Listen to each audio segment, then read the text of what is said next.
Bismillahirrahmanirrahim. Alhamdulillahirabbil alamin wassalatu wassalamu ala Rasulillah wa ala alihi wa sahbihi ajma'in.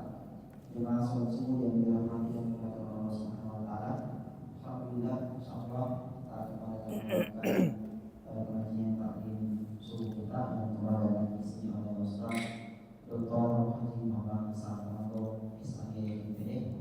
Beliau juga sebagai ketua pada Zakat Nasional Kota Makassar yang insyaallah akan pembahasan terkait tentang zakat, secara khusus juga tentang zakat mal dan zakat harta. Untuk mengikuti waktu kami persilakan kepada masyarakat yang menyampaikan jemaah. Pada juga kami persilakan dengan mohon. Assalamualaikum warahmatullahi wabarakatuh. Bismillahirrahmanirrahim. Alhamdulillahi rabbil alamin. Wassalatu wassalamu ala asyrafil anbiya'i wal mursalin Sayyidina wa maulana Muhammadin wa ala alihi wa sahbihi ajma'in, amma ba'd. Bapak-bapak, ibu-ibu, saudara-saudari jamaah salat subuh, baik yang ada di Masjid Ar-Rahman Incedengoyo maupun yang ada di alam ghaib. Alam ghaib itu alam yang menonton lewat atau Facebook atau YouTube ini. Semuanya insyaallah dimuliakan Allah Subhanahu wa taala. Kita sudah masuk hari ke-12. Tidak terasa sudah 11 hari kita puasa bagi mereka yang tidak puasa. Jadi yang tidak terasa itu bila 11 hari ini puasanya, itu yang tidak puasa, Pak. Kalau puasa pasti narasa itu. Kita lanjutkan pembahasan tentang zakat. Kalau zakat fitri atau zakat fitrah, tujuan utamanya adalah tu'mal masakin, makanannya orang-orang miskin. Zakat harta tujuannya adalah untuk menyelamatkan orang kaya. Jadi ayat tentang zakat itu, perintah mengambil zakat, di situ tidak ada orang miskin sama sekali disebut. A'udzubillahi minasyaitonirrajim. Khudh min amwalihim, ambillah dari harta-harta orang kaya, yang maksudnya yang wajib zakat, sedekatan, sebagai sedekah wajib, sebagai zakat. Tujuannya pertama, tutahhiruhum, untuk mensucikan mereka. Siapa itu mereka? Kembali kepada yang diambil hartanya tadi, berarti orang kaya. Wa tuzakkihim biha, dan menumbuhkan, mensucikan, menumbuhkan harta dengan zakatnya. Jadi menumbuhkan hartanya. Siapa yang ditumbuhkan hartanya? Mereka lagi yang berzakat, yang membayar zakat. Lalu ada perintah kepada amil, wasalli alaihim, doakanlah mereka. Siapa itu mereka? Yang bayarkan lagi zakat, Pak. Inna solataka, sesungguhnya doamu wahai para amil, untuk dia, untuk yang bayar zakat, sakanul lahum. Jadi inna solataka, sesungguhnya doa-doamu wahai para amil, sakanul lahum, membuat mereka sakinah, tenang, bahagia. Orang yang bayarkan lagi zakat. Wallahu sami'un alim, sesungguhnya Allah mendengar, maha mendengar doa-doa para amil, alim, maha mengetahui berapa sebenarnya yang mesti kita keluarkan. Itu ayat tentang mengeluarkan zakat. Jadi zakat itu gunanya untuk menolong orang-orang kaya, bukan untuk menolong orang miskin. Ini zakat harta. Orang miskin, Pak, Ibu, biar tidak ada yang kasih pembagian zakat kalau rajin sholat, rajin puasa, bagus akidahnya, meninggal dijamin masuk surga. Tapi orang kaya biar hitam ini jidat tiap malam sholat tahajud, puasa Senin Kamis, tadarus 1 juz 1 hari, tiap tahun pergi umroh. Kalau tidak bayar zakat, matinya masuk neraka. Jadi tidak ada artinya yang lain. Makanya karena dia rukun Islam, sama juga kalau ada orang puasa baru tidak sholat, masuk neraka juga. Sholat tapi tidak puasa, masuk neraka. Makanya orang miskin itu sholat, puasa, bagus akidahnya, aman masuk surga. Tidak perlu dia pergi tanah suci. Kecuali dia umrahnya umrah kosasi, ya. Umrah karena ongkos dikasihani. Jadi tidak usah pusing-pusing orang miskin menangis bagaimana juga cara aku pergi tanah suci. Tidak usah, Pak. Berdoa saja. Tapi jangan pusing. Karena kalau ada panggilan, saya sebelum Ramadan ini umroh, ada 3 orang yang umroh gratis. 2 marbot masjid diberangkatkan oleh dokter gigi, Dr. Haji Jalil Usman yang biasa di Gamasi. Kemudian yang satunya naik undiannya di Pemkot. Jadi 3 orang itu umroh gratis. Tapi kalau mau sendiri tidak perlu pusing. Orang kaya kalau dia tidak pergi tanah suci dosa ya. Tapi biar pergi tanah suci kalau tidak bayar zakat masuk neraka tinggi. Makanya zakat ini bagi orang kaya itu bahaya.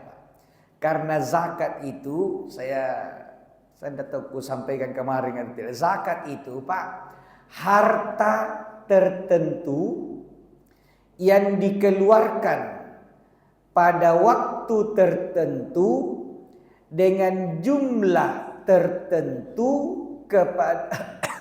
kepada orang tertentu. Jadi tidak macam-macam itu zakat. Saya ulangi, harta tertentu dikeluarkan pada waktu tertentu, jumlahnya tertentu kepada orang tertentu. Kenapa harta tertentu? Tidak semua harta dizakati. Jadi tidak boleh juga mentang-mentang jadi pengurus UPZ semua orang nak tagih zakat kau kalau tidak neraka zakat kita. Tidak, Pak, harus dipilah-pilah harta mana yang dizakati. Mobil tidak ada zakatnya. Meskipun mobil tak harganya 2,7 M. Itu saya kasih tahu teman-teman di travel yang punya mobil mewah, saya bilang jangan beli mobil terlalu mahal karena bukan kita yang nikmati. Saya sering naik mobil mewah kalau dijemput ceramah atau ini numpang mobilnya teman. Mobil Honda, saya punya BRP, naik Alphard, naik apa, sama rasanya duduk di atas.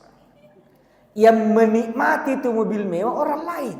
Begitu lewat dalam, wih mewah mobilnya orang. Itu dari luar orang nikmati, tapi di dalam sama. Pak.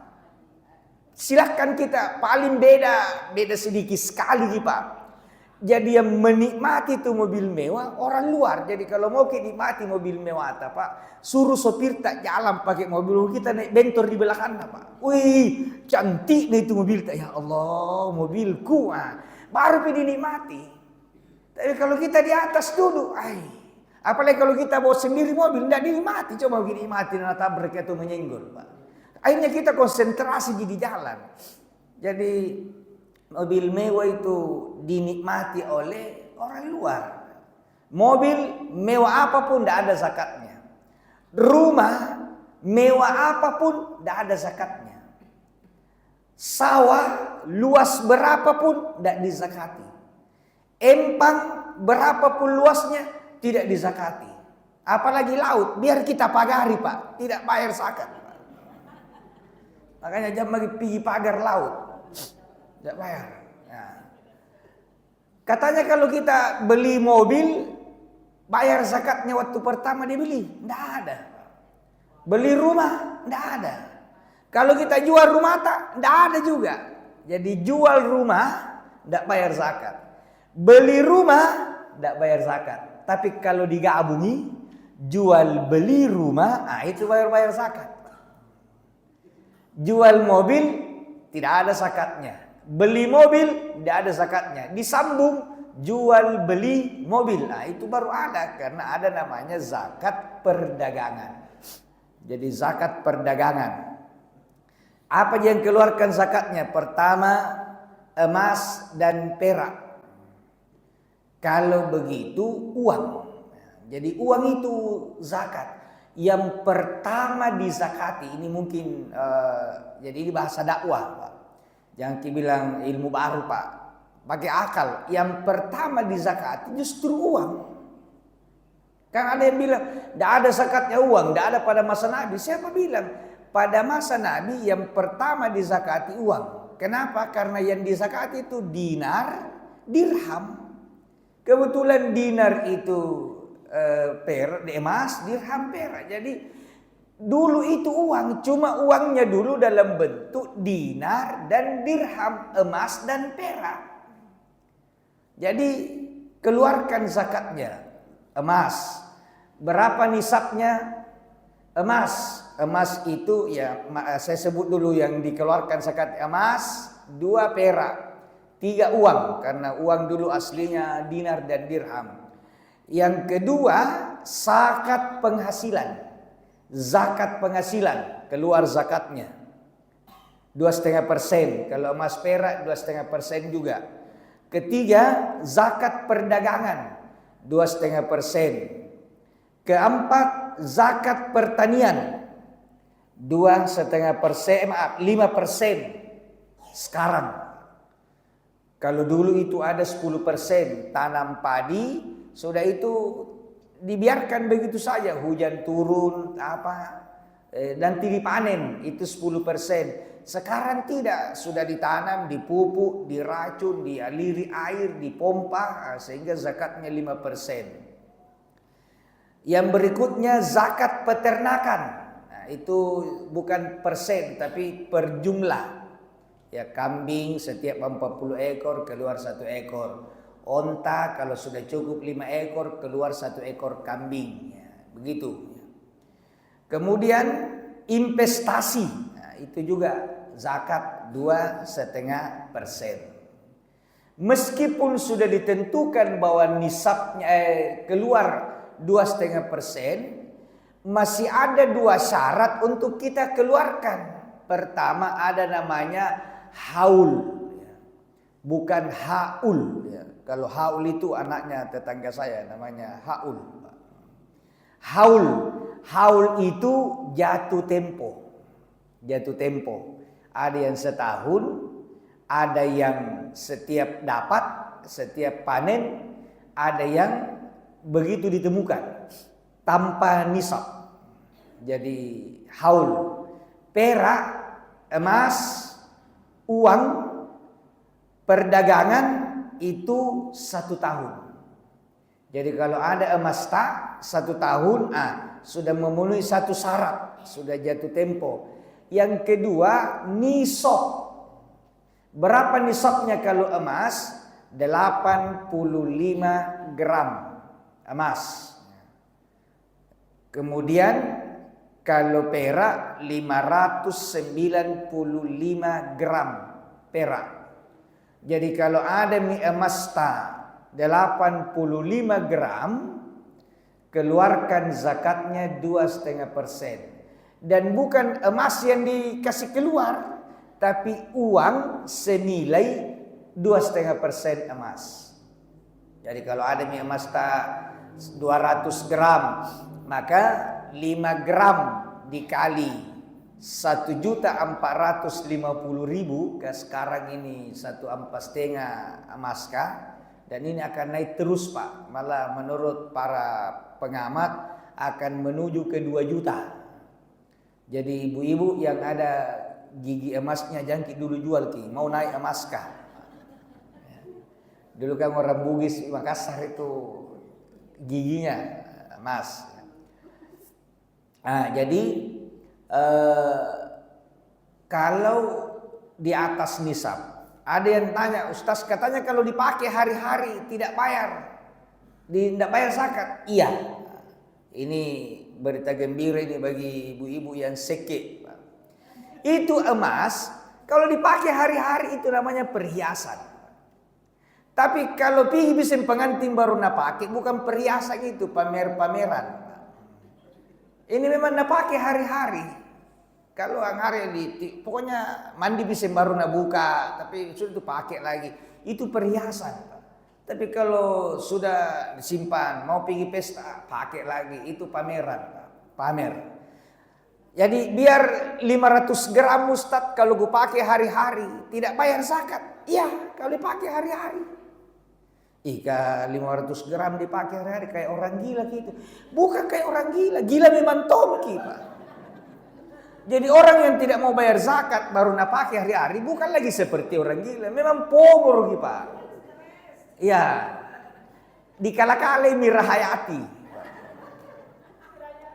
Ya kita doakan Mirahayati sehat ya, karena kalau tidak salah dia hamil tapi ditahan bermasalah. Tentu kalau masalah hukumnya biar hukum, kalau kita kemanusiaannya ya, kita doakan semua yang bermasalah mudah-mudahan sabar ya, termasuk Bapak Sila ya. Saya itu suka ingat Bapak Sila, suaminya Penipras, karena nama aku saya Desila. Ya, semua siapapun termasuk kasus korupsi mudah-mudahan cepat tobat semua dan dapat hidayah sebelum meninggal. Jadi menurut ulama kalau sudah 85 gram mie amasta ke atas keluarkan mie zakatnya karena sudah tabungan mie itu. Jadi kalau yang dipakai hari-hari 20, 30 gram, 40 gram ya wajar mie itu. Kalau sudah lebih 85, sudah bukan lagi perhiasan, itu sudah tabungan meskipun bentuknya perhiasan.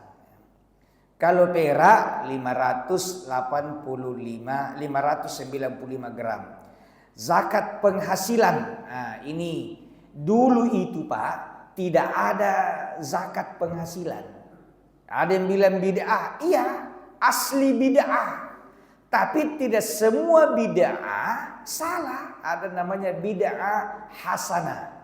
Ya, tidak dicontohkan Nabi tapi bukan menyimpang dari ajaran Nabi. Termasuk sholat tarawih 20 rakaat berjamaah. Itu dilakukan oleh sahabat Umar bin Khattab. Dan beliau berkata inilah sebaik-baiknya bid'ah. Karena waktu itu orang semua sholat Pak. Di masjid, di sana sholat, di sini sholat. Sendiri-sendiri dan itu ganti-gantian. Ada yang sujud, ada yang berdiri, ada yang duduk berdoa menangis, ada yang kasih besar bacaannya.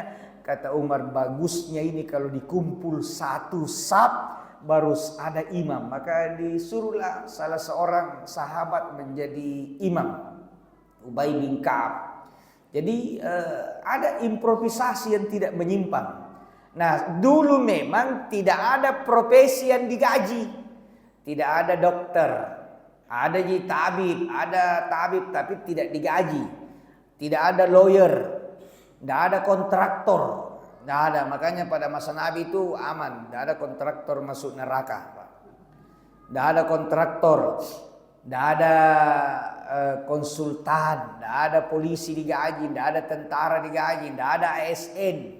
Nah sekarang ini ada. Lalu ulama pertemuan sedunia membahas, ini sudah lama kejadiannya dan sudah disepakati. Itu petani di Sidrap 3 kali panen 1 tahun.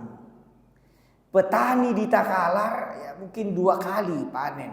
Dan setiap panen dihitung. Kalau jumlah gabahnya 650 kilogram gabah, keluar zakatnya 5%. 650. Kalau 10.000 1 kilo, 6.500.000. Setiap panen 6.500.000 dapat, keluar 5%. Nah, kontraktor sekali selesai proyeknya biasanya untungnya banyak, Pak. Kalau PL penunjukan langsung ya untung-untung 40 juta, 20 juta. Kalau proyek-proyek tender ada 100 juta, 300 juta, 400 juta sampai MM. Setiap panen, masa orang sengkang panen 6.500.000 bayar 5%, baru kontraktor tidak keluar zakatnya sekali panen. Berarti tidak adil. Kalau begitu, profesi kontraktor bayar zakat. Lawyer, sekali orang datang konsultasi 15 juta. Kalau mendampingi pengacara sebagai di berkasus di pengadilan sampai selesai, miliar-miliar kalau kasus besar, puluhan juta. Masa dia tidak bayar? Dokter itu tajam, Pak, karena dia profesi kata-kata. Berarti Bapak umur berapa? 50. Merokok sudah berhenti. Olahraga kadang-kadang. Makan sayurnya jarang. Tidurnya suka begadang. 300.000. Coba kita tanya-tanya orang semua begitu 1 jam. Tidak ada yang kasih uang karena kita bukan profesi dokter. Jadi Jaki bilang, masa begitu di pertanyaan? Bukan, Pak. Profesinya dari cara jawabnya keluar resep, Pak. Kalau dia jawab begitu baru kita kasih tahu. Kalau kita antalginmu kita ini udah sembuh orang. Itu namanya profesi. Dia dari bertanya cara jawab. Karena dokter itu dengan ilmunya tidak bisa dibohongi. Mau datang cabut gigi, tidak sakit dok. Karena dia tahu bilang kalau sakit tidak bisa dicabut. Sakit gigi, tidak nih. Oh iya, coba periksa. Baru itu berarti orang dokter tidak bisa dibohongi. Dah tusuk sedikit, goyangi biar tidak berteriak, dah tahan tidak goyang sedikit, itu berarti masih sakit. Dikasih dulu obat. Itu namanya profesi. Coba kita, Pak, datang orang sakit, tusuk tong sedikit, biar teriak, tidak nak kasih ke uang, Pak. Nah, maka dokter juga keluar zakat profesinya. ASN, berapa kali panen ASN 1 tahun? Jangki bohongi gaji 13 tahun. Ada lagi THR-nya 14 kali panen. Masa orang di Pindrang 2 kali 3 kali dipanen 1 tahun bayar zakat pertanian, baru petani kering di kota ini 14 kali panen tidak mau bayar zakat. Maka ASN juga bayar, pegawai swasta juga bayar. Jadi itu namanya zakat penghasilan. Dan seluruh ulama dalam arti pertemuan, bukan mungkin ada 1-2 yang tidak setuju, tapi jumhur ulama sepakat wajibnya zakat penghasilan. Yang berbeda kapan dia bayar dan berapa dia bayar. Ada yang mengkiaskan pertanian haulnya, nisabnya emas. Jadi haulnya pertanian yaitu setiap gajian. Setiap terima gaji keluar.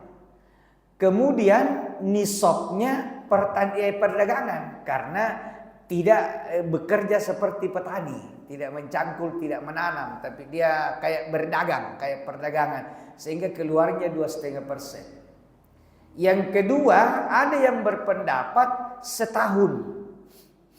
Jadi dia hitung gajinya. Kalau jumlah gajinya dalam setahun cukup sejumlah 85 gram emas. 85 gram dikali 1.450.000 sama dengan 123.250.000. Inilah yang dibagi 13 karena 13 kali gaji.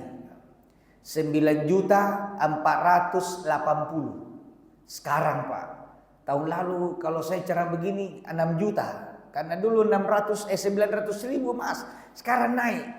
Jadi yang punya gaji itu semua yang kita dapat, gaji pokok, tunjangan ini, tunjangan istri pertama, tunjangan istri. Ada 3 perempuan yang tidak boleh dikasih satu rumah. Yang pertama, jangan kasih satu rumah istri tak dengan mertuanya, dengan ibu kita. Kalau satu rumah itu ibu dengan istri, itu salah satunya ada yang menderita. Kalau bukan istri tak yang kurus, mamat tak yang kurus Pak. Karena dia bersaing, sama-sama memiliki. Itu anakku, itu suamiku. Kalau ada 1000 orang tinggal sama mertuanya, kalau perempuan paling 1-2 yang berhasil. Yang kedua, jangan kasih satu rumah istri tak dengan saudara perempuan tak. Nah, itu juga biasa beku makan juga itu. Jangan kau kasih makan begitu adekku, enggak tahan itu. Tidak, Nabi bilang suka aja bertengkar lagi. Saya lebih tahu, lebih dulu itu sama-sama hidup daripada kau, bertengkar lagi. Yang ketiga, jangan kasih satu rumah istri tak dengan istri tak.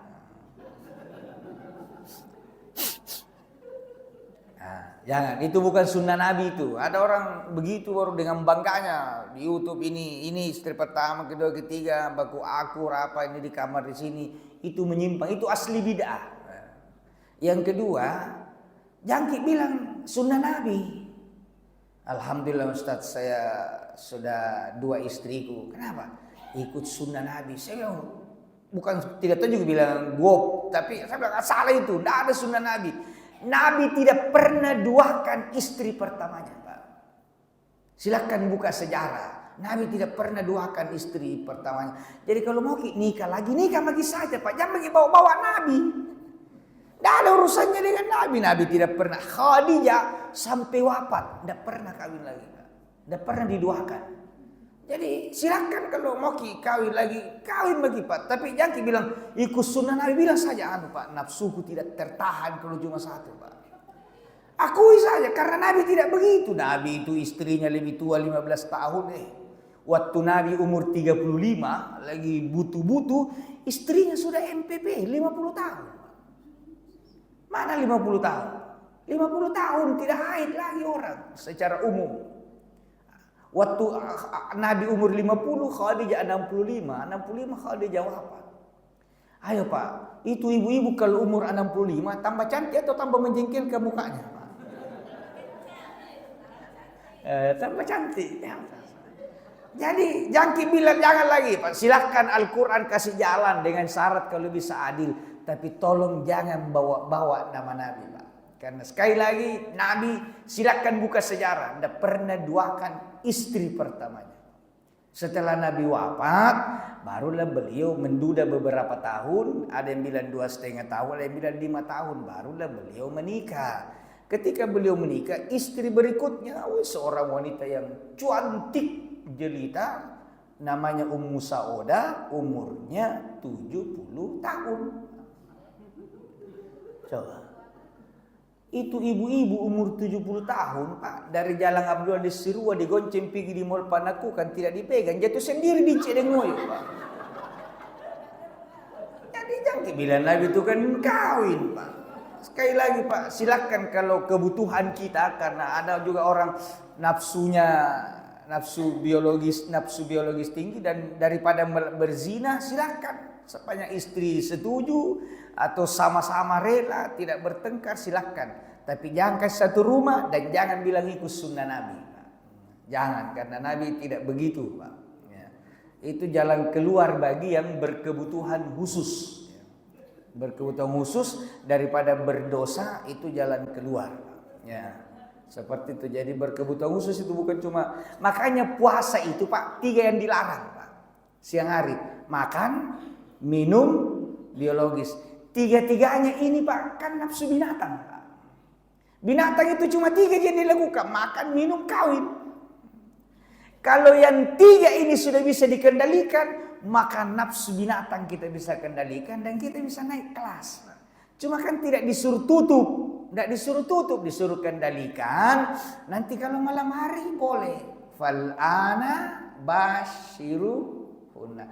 Sekarang boleh. Jadi malam hari. Jadi Islam itu manusiawi, tidak sama orang. Orang kan ada memang tidak kawin, dia bunuh nafsunya. Ya pastor apa di Amerika ditemukan di belakang gereja besar banyak bayi-bayi ditanam, Pak. Itu karena perselingkuhan, karena dia mau tutup. Ya, sesama mereka tidak mau kawin, pada ujung-ujungnya butuh. Makanya Islam itu bilang jangan ditutup, kasih pindah saja malam hari. Ada batasnya. Kita kembali lagi. Jadi zakat penghasilan, keluarkan zakatnya. Kalau sudah nisabnya, sampai nisabnya tinggal dihitung. Ada yang lebih hebat lagi, Pak. Dia hitungnya dengan nisab perak. Nisab perak.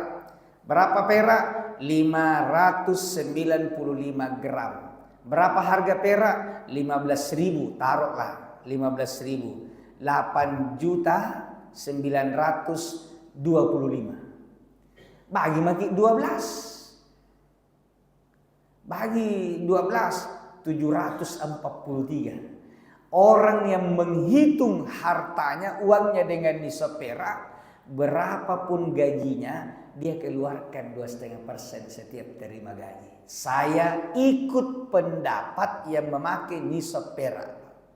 Jadi saya itu berapapun. Kalau saya pergi ceramah, biasa kan kalau pergi ceramah, selesai ceramah dikasih ke amplop. Berapapun saya kasih keluar. Biasanya dikasih kalau selesai ceramah. Saya tidak tahu sebentar ini apa ada atau tidak. Tapi kemarin ada, berarti ada juga. Dan saya itu pergi ceramah, Pak, tidak pernah pikirkan amplop dan isinya, Pak. Tidak pernah pikir amplop dan isinya. Kan itu kan dipikir oleh panitia. Jadi tidak boleh itu. Ini serius ini. Kalau ada ustadz kita panggil ceramah di rumah ke apa acara, dia lalu ditanya, berapa amplopnya? Jangkit lagi panggil. Itu bukan ustadz, itu panitia namanya. Hanya panitia yang memikirkan berapa kira-kira. Jangan bagi yang dipanggil ke, yang dipanggil itu dia berdakwah. Ada atau tidak ada urusan, Pak. Berdosa itu ustadz kalau pergi ceramah berharap amplop. Tapi lebih berdosa tahu juga yang panggil ke kalau tidak nak kasih. Nah, itu urusan tak masing-masing. Jadi masing-masing ada dosanya, Pak. Masing-masing ada dosanya. Tidak boleh. Saya bina dai-dai milenial. Saya wanti-wanti, jangan kalau ada yang saya dengar menyinggung itu, baru berharap, baru angka, dikeluarkan dari komunitas. Namanya COI, Komunitas of Islam Dai Milenial. Karena memang dai-dai muda ini kalau tidak diajari begitu bahaya, Pak. Terpengaruh, apalagi nonton YouTube, dai-dai Jakarta tarik begini, ada tarifnya. Baru ikut-ikutan, itu yang merusak dan menghancurkan berkah, Pak. Ya, kita kembali, kalau pakai nisab perak, berapapun penghasilan keluarkan, aman. Perdagangan tadi jual beli, itu nisabnya 2,5%. Haulnya setahun setelah dikeluarkan. Jadi keuntungan, Pak. Keuntungan setelah dikurangi utang. Jadi modal, untung, kurang utang, keluar zakatnya. Jadi modal lancar. Jadi aset lancar. Jadi dihitung berapa, modalku 100 juta. Dapat untung 20 juta. 120 juta. Berapa utang? Utangnya 30 juta. Oh, belum bayar zakat. Karena belum cukup 123 juta. Untuk hari ini ya, 1, 2, 3. Jadi zakat itu tidak menghabisi. Jadi modal tambah keuntungan bersih. Keuntungan bersih itu kalau kontraktor keluar. Kalau kontraktor itu untung saja karena bukan dia punya modal. Modalnya itu dari dana pemerintah, dari dana yang punya proyek. Untung kurangi biaya tukang, biaya ini semua, barulah bersihnya dikeluarkan zakatnya 2,5%. Kemudian peternakan itu ada kadar-kadar nisabnya. Kemudian investasi saham, kalau kita menyimpan saham, itu bayar zakat. Makanya kalau kita berinvestasi termasuk deposito hitung zakatnya. Zakat itu Pak sangat sedikit. Sedikit sekali. 97,5% kita punya. Full. Terserah kita mau bikin apa. Allah cuma minta 2,5%. Katolik itu 10%. Kristen itu 10%. Ke gereja. Jadi mereka itu 1/10. Kalau kita per 40-an. Itu saja susahnya. Kenapa? Karena orang masih menyangka harta itu miliknya. Bukan milik kita, itu titipan Allah. Jadi kita itu dititipi harta selama hidup. Allah yang punya. Makanya Pak, coba logika. Kenapa Ustadz bilang harta itu bukan milik kita? Waktu kita masih hidup, Allah titip. Begitu kita meninggal, tidak ada lagi hak kita. Bahkan cara mengaturnya, membagi saya, tidak boleh lagi kita atur. Saya punya harta 1M. Begitu saya meninggal, yang boleh dapat ini harta dibagi. Anak sekian. Kalau masih istri sekian. Ya. Ibunya, orang tuanya. Ada. Jadi ada 1/6, 1/8, 1/3. Ada pembagiannya. Jadi sampai cara baginya saja kalau kita sudah meninggal, harta tak bukan kita yang ngatur Pak. Sudah Allah yang ngatur. Karena memang Allah yang punya. Waktu hidup dititipi, urus ini 97% silahkan ambil, makan, belanja. Tapi 2,5% kembalikan ke saya. Karena Allah pemegang saham. Nah 2,5%. Kalau kita punya andil modal, biasanya 50-50 baginya. Ini tidak. 2,5%. Berapa itu 2,5%? Sangat sedikit. Kalau 1 juta, Pak, 2,5%-nya itu 25.000. Saya mau tanya dulu, bapak-bapak, ibu-ibu. Kalau ada uang tas 1 juta, dikasih orang 25.000, berat atau ringan ini? Ringan ya. Kasih Tomiano 25. 50 saja, nah biasa orang kasih. Kalau uang tas 10 juta, zakatnya 250.000. Berat atau ringan 250 kalau ada uang tas 10 juta? Ringan 250.000 ji. Nah masih ada 9 juta. Kalau ada uang tas 100 juta, zakatnya 2.500.000 kasih orang. Berat atau ringan? Mulai nih mikir ini. 2.500.000. Kalau uang tas 1 miliar, itu yang kita kasih keluar 25 juta. Bukan lagi berat Pak, tidak mau nih Pak. 25 juta ini Ustaz, sangin doi.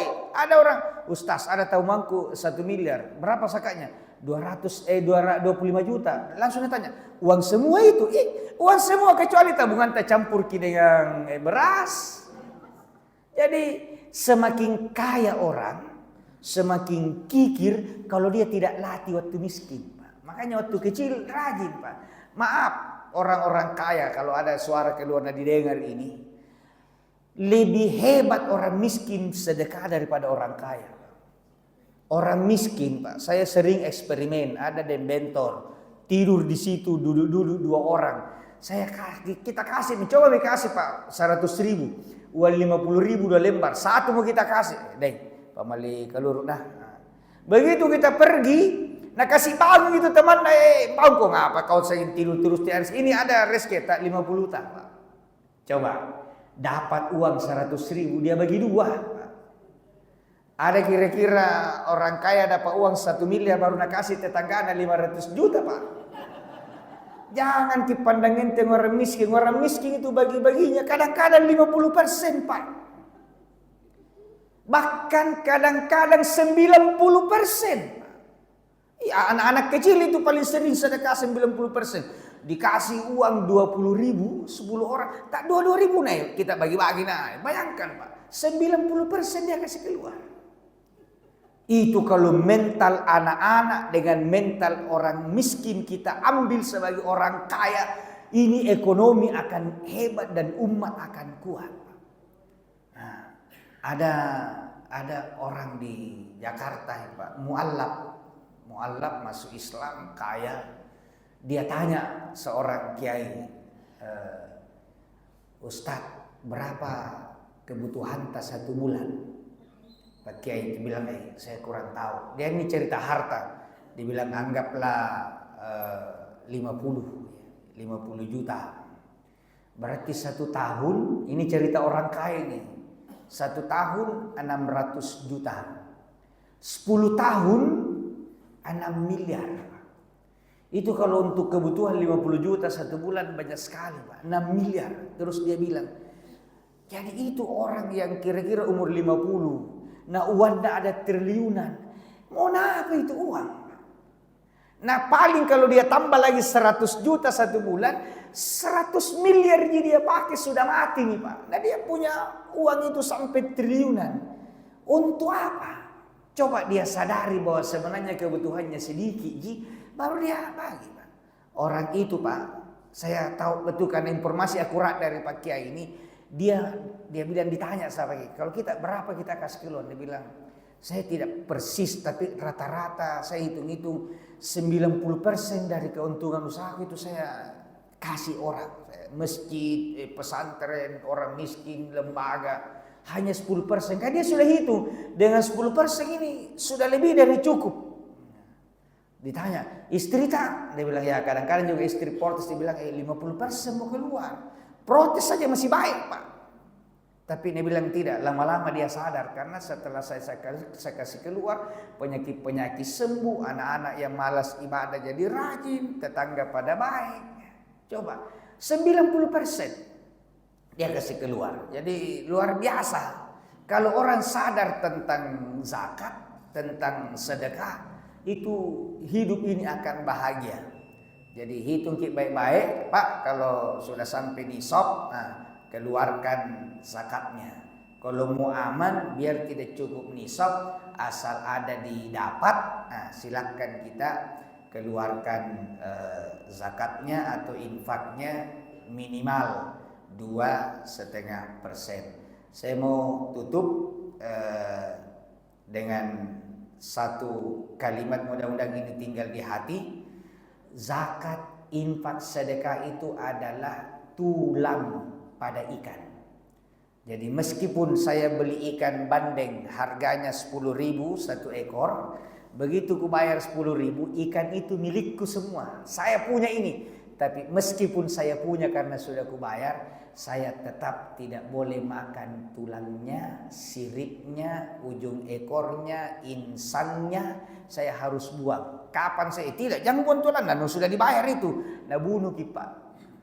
Jadi buang itu tulang 2,5%. Jadi kalau ada hartata keluar, kecuali ikan lure kecil, ikan mairo. Jangan beli ikan mairo yang kecil kayak paku. Keluar ke dulu tulangnya, jangan bagi makan semua mi. Jadi orang miskin kalau dapat 100.000, jangan bagi. Berapa sakak nih? Makan semua mi. Kalau ikan lure tapi muka-muka begini kan saya muka-muka ikan paus ini. Keluar kisah kata. Kecuali kalau kita merasa ikan teri, ya makan semua. Tapi kalau ikan bolu, cakalang, apalagi paus, kasih keluar tulangnya 2,5%. Mulia muzakinya, mulia mustahiknya. Mudah-mudahan ada manfaatnya. Sekian. Assalamualaikum warahmatullahi wabarakatuh. Assalamualaikum. Baik para jemaah sekalian, ada yang ingin ditanyakan berkaitan tentang zakat tadi, zakat harta dan sebagainya.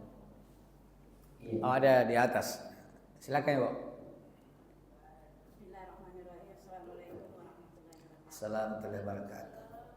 Terima kasih atas kesempatan yang diberikan kepada kami. Yang saya ingin pertanyakan Ustaz sesuai dengan materi subuh yang lalu mengenai zakat fitrah. Kebetulan ada salah satu keluarga saya tinggal di luar negeri. Untuk membayar zakat itu sesuai dengan kebutuhan Makanan pokoknya. makanan pokok. Yeah. Nah, tentu makanan pokok di luar negeri dengan di Indonesia beda dengan harganya. Yeah. Pertanyaan saya, Pak Ustaz, apakah saya membayar zakat ini sesuai dengan kebutuhan pokok di sana Iya. Jadi kalau diuangkan ini, kalau yang dimakan jenisnya aman, sama-sama 4 liter. Tapi kalau diuangkan seharga makanan pokok di sana. Jadi ada kemenakan kerja di Jepang itu zakat fitrahnya 240.000 karena di sana dia makan beras yang harganya 60.000.